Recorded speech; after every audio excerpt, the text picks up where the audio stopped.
Last night, with about 12 seconds remaining in the game, we saw Donovan Mitchell collide with Paul George. And of course, this was a very concerning collision because as soon as this happened, we noticed that Donovan Mitchell, of course, was in a lot of pain and he seemed to be grabbing at his right lower leg area. Now, when watching the collision, it looks like Mitchell's right ankle made contact with George. And this is very concerning because, of course, Mitchell did in fact have that ankle sprain earlier in the season, which sidelined him for so many games. Now, after the collision last night, Mitchell, of course, was able to complete his free throws and stay in the game for the end, but it was a very concerning injury because he did have that history of an ankle injury. Fortunately for Mitchell and the Utah Jazz, it looks like they dodged a bullet with him not having a very serious injury after the collision. But with today's video, I want to go ahead and take a look at the collision in slow motion so we can see exactly what position his leg went into when he made contact with Paul George.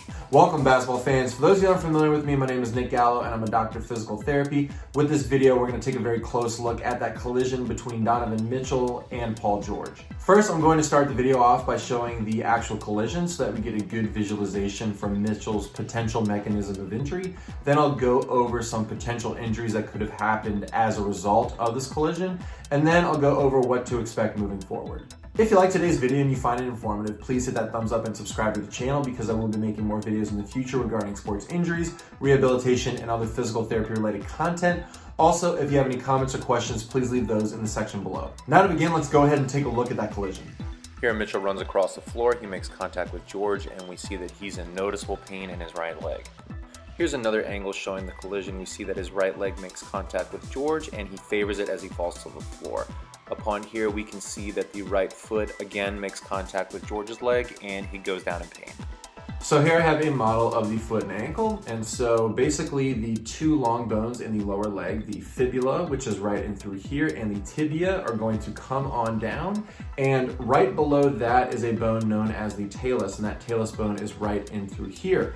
And so those three bones make up what we know as the ankle joint. Now there are, of course, four major motions at the ankle, and I'm gonna go ahead and go into those briefly. The first one is known as dorsiflexion. This is when the foot is going to come on up just like this.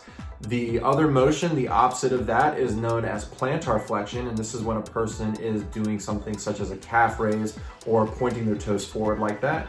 Then as we look at the foot and ankle from this angle, if a person's foot is going inwards like this is known as inversion. And finally, if a person's foot is going outward like that, that's known as eversion. Now, Mitchell's prior ankle sprain was known as an inversion ankle sprain. Now, when this happened, basically what was happening was he jumped up and he landed on the foot more so on the lateral or the outside portion.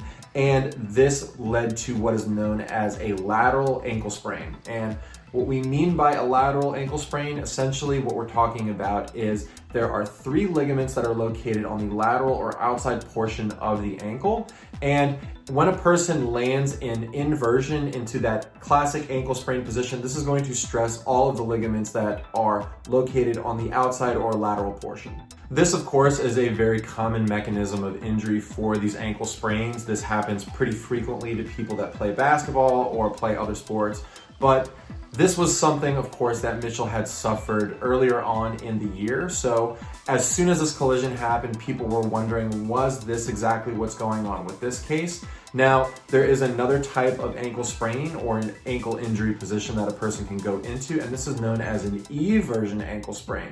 Now, with an eversion ankle sprain, essentially what's going on is it's going to be the opposite. The person's foot is going in eversion, and they're going to land on it in that position so that it stresses all of the ligaments that are located on the medial or the inside portion of the ankle. Now, of course, in these positions, if the mechanism is extreme enough and there is enough force going through the foot and ankle, this can not only result in an ankle sprain, but it can actually result in something known as a malleolus fracture. So the fibula, as it comes down, it forms an area of bone known as the lateral malleolus, and the tibia on the medial portion forms something known as the medial malleolus. Both of these are in a risky position when a person goes into one of these ankle sprain positions. Now, fortunately, earlier in the year, Mitchell's ankle sprain was negative and he did not have a fracture and it was just classified as a sprain. But it's really important to know that yes, when a person goes into this position, those things of course need to be ruled out before a person can progress and start to be treated. Now, as we go back and we look at the collision in slow motion, we see that, of course, as Mitchell is running across the floor, the foot is going to make contact with George, but it's going to do so more on the lateral or outside portion of the foot. Now, when a person has a force or a trauma going through the outside or lateral portion of the foot, you can see here on the model that is going to potentially stress the structures that are on the lateral portion or the outside portion of the ankle. So I think there is a valid concern of whether or not this is going to re-aggravate his prior ankle injury. Now, as of right now, once again, it seems that Mitchell is in very good spirits and he has no doubt about playing in Game 3, but that is, of course, something that is a legitimate concern because we know that he has had a prior injury to that side of the ankle earlier in the year. One other thing that could also be a concern based on the slow motion replay is the fact that we saw that the trauma, of course, did make contact with the foot. He was running full speed, so of course they want to make sure that everything in the foot is okay. There's nothing like a fracture or a contusion. I don't think as of right now there is a fracture because he was able to complete the remainder of the game, but that's what's so important about getting imaging and getting that proper evaluation because they want to make sure Mitchell's healthy because they want him to finish out the playoffs and potentially make a run at the championship. As of right now, Mitchell, of course, is listed to play in Game 3, but if any updates happen to come out of the Utah Jazz office, I'll be sure to update everybody in the comment section. Also, if you happen to see any updates yourself, also feel free to update everybody as well. And that's it as of right now regarding that nasty looking collision between Paul George and Donovan Mitchell. Once again, thank you very much for watching. I really appreciate it. If you like today's content, please subscribe to the channel because I will be making more videos in the future. Thanks for tuning in and I'll see you next time.